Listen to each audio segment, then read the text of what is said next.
अमृतसर में जहाँ हम रहते थे, हमारे घर के सामने एक सिनेमा में मुलाजिम था आदमी, वो रहता था। तो हसन तारक चोरी घर से ना उनकी रोटी लेके उनके सलमा में जाता था, चोरी फिल्में देखता था, जिसका सिर्फ मुझे इल्म था और घर के किसी फर्द को मालूम नहीं था। एक रोज ऐसा वाकया हुआ कि फिल्म के हदायतकार थे जाफर मलिक, वो बीमार हो गया और वो सेट पर नहीं आए। तो सेट लगा हुआ था, तो सैफ साहब बहुत परेशान थे कि अब क्या किया जाए। हसन तारक ने कहा कि मैं शूटिंग कर देता हूँ। क्योंकि आप कैसे करोगे? कहते हैं ये मैं कर लूंगा।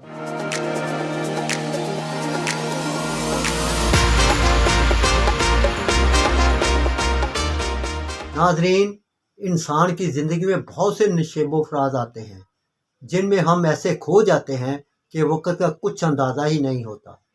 ज़िंदगी कब अपनी आंखें बंद कर लेती है और मौत कब अपनी दोस्त बन जाती है। किसका दिल चाहता है कोई इस दुनिया को छोड़ जाए?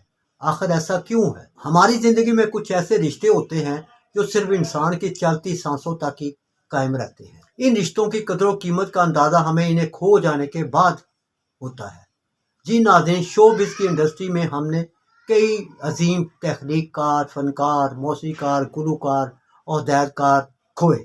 अब उनको सिर्फ याद ही किया जाता है और कुछ भी नहीं है। नाज़रीन, लेजेंड हिदायतकार हसन तारक मरहूम का नाम शोबिज़ की दुनिया में कई नामों पर मुहित है। हसन तारक के बचपन, जवानी और आखिरी अयाम की कहानी हम आज के वीलॉग में आपसे शेयर कर रहे हैं, इसलिए कि ये पिछले दिनों ही उनकी बरसी गुजरी है। नवंबर 2003 में हमने फिल्म स्टार रानी का खुसूसी एडिशन शाया किया। इस खुसूसी एडिशन में रानी की बेटी राबिया हसन, हसन तारक की बड़ी बहन आसमा रियाज के साथ असलम डार, रियाजुर रहमान सागर, फिल्मी स्टारों की बातें और रानी हसन तारक के दामाद नामवर डॉक्टर मोहम्मद अनवर चौधरी के इंटरव्यू भी शाया किए थे। आज के इस व्लॉग में सिर्फ हसन तारक की बड़ी बहन आसमा रियाज की बातें शेयर करेंगे। आसमा रियाज से खुसूसी मुलाकात का एहतमाम हसन तारक की इकलौती बेटी राबिया हसन ने किया। राबिया ने अपनी गाड़ी और ड्राइवर के साथ मुझे फूफो के घर लाहौर कैंट भेजा। आसमा रियाज ने गुफ्तगू के दौरान हमें बताया कि तारक को बचपन से ही फिल्में देखने का शौक था। हमारा पूरा घराना मजहबी था। वालिद साहब बहुत लटेरी थे और उन्होंने घर में पूरी लाइब्रेरी बनाई हुई थी। उनमें नामवर अदीबों शायरों की किताबें, अल्लामा इकबाल की किताबों का पूरा सेट था, बांगे दरा एरा वगैरह, और इसके साथ मंटो की किताबें थीं और भी जितने भी राइटर हैं, बेदी की किताबें थीं, राजेंद्र कृष्ण की किताबें थीं, बहुत बड़े बड़े लोगों की वहाँ हमारी लाइब्रेरी में किताबें थी। और हसन तारक हमेशा वो वहाँ वो लाइब्रेरी में पढ़ता भी रहता था। मैं भी पढ़ती थी, चूँकि सिर्फ वो घर में सबसे ज़्यादा मुझे प्यार करता। मैं उससे 4 साल बड़ी थी, इसलिए मुझसे सबसे ज़्यादा वो हर अपना दुख सुख, हर बात दिल की बात मेरे साथ शेयर करता था। तो उसके बाद हमारे वहाँ अमृतसर में जहाँ हम रहते थे, हमारे घर के सामने एक सिनेमा में मुलाजिम था आदमी, वो रहता था। तो हसन तारक चोरी घर से ना उनकी रोटी लेके उनके सलमा में जाता था, चोरी फिल्में देखता था, जिसका सिर्फ मुझे इल्म था और घर के किसी फर्द को मालूम नहीं था कि ये हसन तारक जो है ना, ये हम इसको तारा बोलते थे घर में। तारा जो है वो चोरी फिल्में देखने जाता है। पर वो फिल्में देखते देखते उसके बाद ये हुआ कि पाकिस्तान मार्ज वजूद में आया। पाकिस्तान मार्ज में वजूद में आया तो हम ग्वाल मंडी में आए। लाहौर भी ग्वाल मंडी में आकर हमारी रिहाइश मलखी राम स्ट्रीट में थी। लाहौर चूँकि अदीबों शहरों में का गढ़ भी था, तो हमारे भाई हसन तारक ने वहाँ अदीबों शहरों में बैठा टॉक टी हाउस में जाना शुरू कर दिया। वहाँ पे सैफुद्दीन साहब, अहमद राय, ए हमीद और दीगर सवेरा के एडिटर मोहम्मद नज़ीर चौधरी साहब वगैरह भी बैठा करते थे। लेकिन यहाँ पर हसन तारक की ज़्यादा दोस्ती जो है ना, वो सैफुद्दीन साहब के साथ होती। सैफुद्दीन साहब प्रोड्यूसर भी थे, डायरेक्टर भी थे, शायर आला पाए के थे, उनके साथ उनकी गहरी दोस्ती हो गई। उन्होंने एक फिल्म शुरू की 7 लाख के नाम से। वहाँ हसन तारक भी जाते थे और शूटिंगें देखा करते थे उनके साथ। एक रोज़ ऐसा वाक़या हुआ कि फ़िल्म के हिदायतकार थे जाफ़र मलिक, वो बीमार हो गया और वो सेट पर नहीं आए। तो सेट लगा हुआ था, तो सैफ साहब बहुत परेशान थे कि अब क्या किया जाए। हसन तारक ने कहा कि मैं शूटिंग कर देता हूँ। क्योंकि आप कैसे करोगे? वो कहते हैं ये मैं कर लूँगा, आप कोशिश, मैं यहाँ रोज़ आता हूँ। तो फिर उन्होंने उस रोज़ सारा दिन की शूटिंग हसन तारक ने की। उस रोज़ उस सेट पर अनवर कमाल पाशा आए। उन्होंने हसन तारक को देखा तो पूछा सैफ साहब से, उन्होंने कहा जी ये मेरा दोस्त है और मेरा असिस्टेंट भी है इस फिल्म में। उन्होंने कहा अच्छा जी, बहुत अच्छा मेहनती लड़का लगता है। वो चले गए। वो फिल्म जब लगी तो वो फिल्म सुपर हिट हो गई। 7 लाख फिल्म ने रिकॉर्ड कायम किया। सबको पता है कि उसमें नीलो ने भी काम किया था, सुबिया संतोष थे, एरा वगैरह उसमें कास्ट थी। तो वो फिल्म हिट गई। जब फिल्म वो लगी ना, तो तारक ने कहा कि सारी फैमिली को बड़ी मुश्किल से मनाया। वालदा नहीं मान रही थी, वालिद साहब नहीं मान रहे थे। फिर हमारे घर में नज़ीर चौधरी आए। उन्होंने अब्बा जी को कहा कि इनको तारक को छोड़ दें, आप इसका जो शौक़ है इसको पूरा करने दें। उसके बाद अहमद राई साहब हमारे घर आए। उन्होंने कहा जी बच्चे का जिस तरफ ज़हन है आप इसको, क्योंकि घराना मजहबी था, वो रोकते थे तो तारक चला जाता था। वो कहते इसको ओपन जो जिसका का ज़हन करता है वो इसको करने दें। तो फिर वालिद साहब माने। फिर हम गए फिल्म देखने। फिल्म देखी। वो फिल्म 7 लाख पे तारक ने कहा जी इसमें मेरा भी नाम है। वो टाइटल पे उनका असिस्टेंट का नाम है उसमें। तो वो फिल्म सुपर हिट गई। उसके बाद बस तारक साहब जो थे ना, वो स्टूडियो में आते जाते थे। वो उन्होंने इसी दौरान उनको एक फिल्म मिल गई मुस्कुराहट के नाम से, एनी अख्तर बना रहे थे। उसके उन्होंने डायलॉग लिखे, एज ए राइटर वो मुतारफ़ हुए। उसके बाद बेगुनाह के मुकाल में उन्होंने लिखे, एज ए राइटर वो फिल्मी दुनिया में आए। तो उस एक फिल्म और फिर उनको मिल गई। फिल्म का नाम था नींद। नींद उनको फिल्म मिली और वो उसके डायरेक्टर भी बन गए।